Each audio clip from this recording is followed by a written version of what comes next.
Hey everybody, welcome back. So now that it looks like summertime has finally come to an end here in Arizona, believe it or not, it's only going to be about 102 degrees today. What's that, about 39 C, something like that?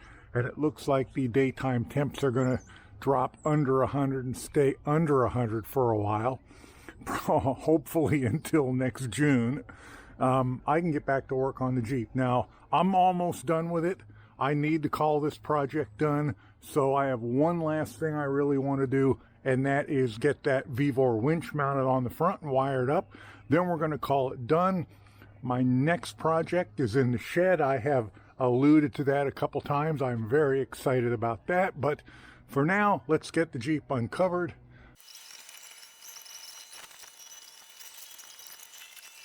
Well, hello, old friend. It's good to see you again. My goodness, you got filthy under that tarp, didn't you?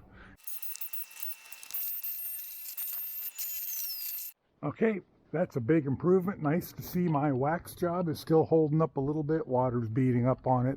I'm going to let all the water dry off. Probably going to open the windows up, let it dry out, then we'll come out and we'll set that winch in place. All right, it's all dried up now, nice and clean. I put a quick coat of paint on there just because it had some bare spots and some rusty spots. I don't know where the rust came from. Almost nothing rust here in Arizona, but somehow it managed it. Plus, it's 12:30 and it's 101 degrees out, so I'm going to set the winch down on there real quick, get it bolted, and then I'm going to have to call it a day because I'm not going to stand out here much longer.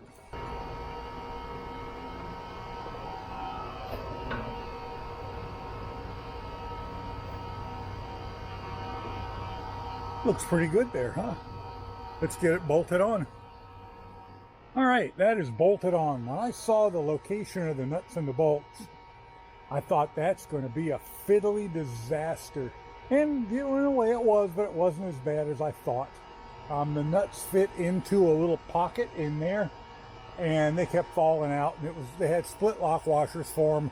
And A, I'm not a believer in split lock washers. And B, there was no way I was going to get it in there. So I left them out, which I was planning on doing anyway when I saw them. And then the bolts go underneath from the bottom. The front two are easy to get to. The back two, you really can't. Fortunately, I had a long wrench, it's 5/8 inch, that would reach in there and get to those back ones. So we are now completely in. We're completely bolted on. Not wired up yet. That's the good news. The bad news is it's 1 p.m. and it's 103 degrees out. And apparently it was wishful thinking when I said summer is over. So I'm going to cover this up and I'm going to go back in until tomorrow when it's going to be 70 degrees out again and come back in and work on it some more. I did buy a cover. I bought 3 of these covers. I think they were on Temu for $1.03 each. They've got some kind of, rubberized or plasticized inner lining. Fairly heavy, nice elastic. Can't really see anything wrong with them. So I thought for $1.03, I'd get 3 of them. And I mean, what's the worst that could happen? I lost $3, and as I used to say, I spill more than that on a good night. So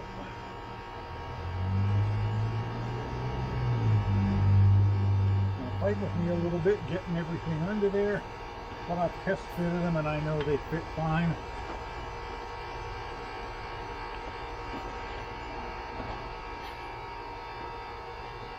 All right, that's how that's going to stay until tomorrow.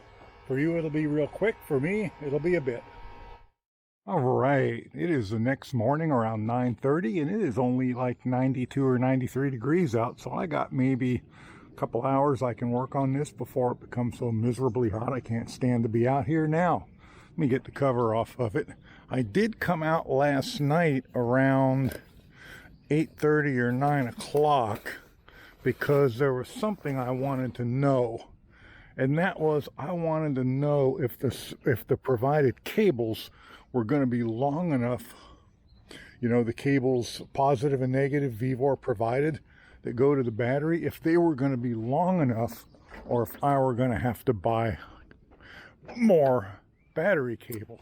And the reason I came out last night, well, partially because it wasn't so damn hot, but also because on Amazon during their big prime deal days, there was a set of 2-gauge battery cables on a deal for like 20 bucks. So I was going to buy those, and yes, they're probably copper clad aluminum. Hang on while I get this open.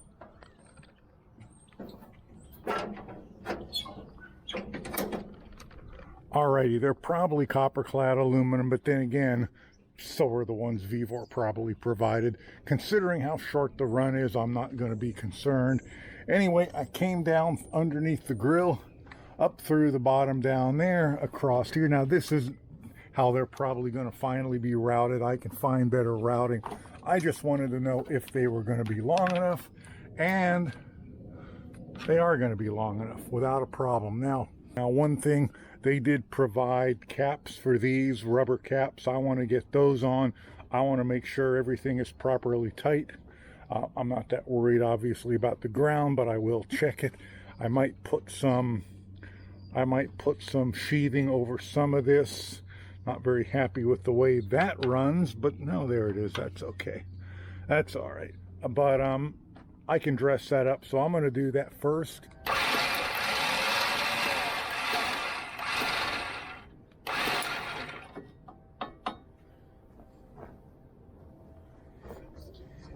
All right, I think that's done. Let me show you what I got.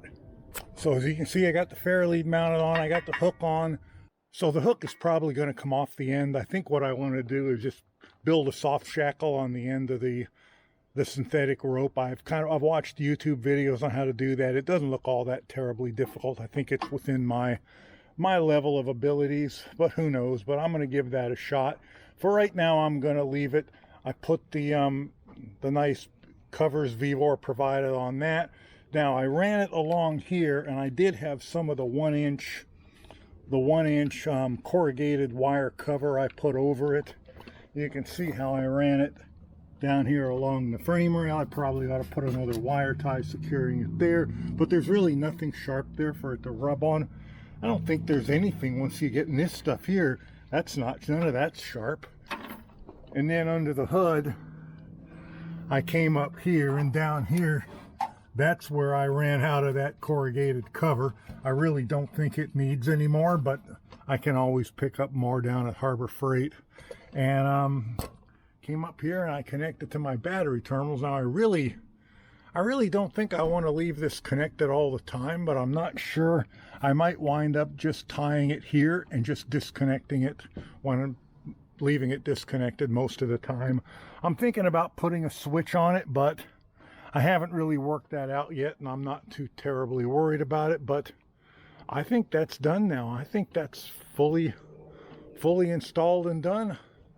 All I need to do is put the cover back on it, and there really isn't anything else to do, I don't think.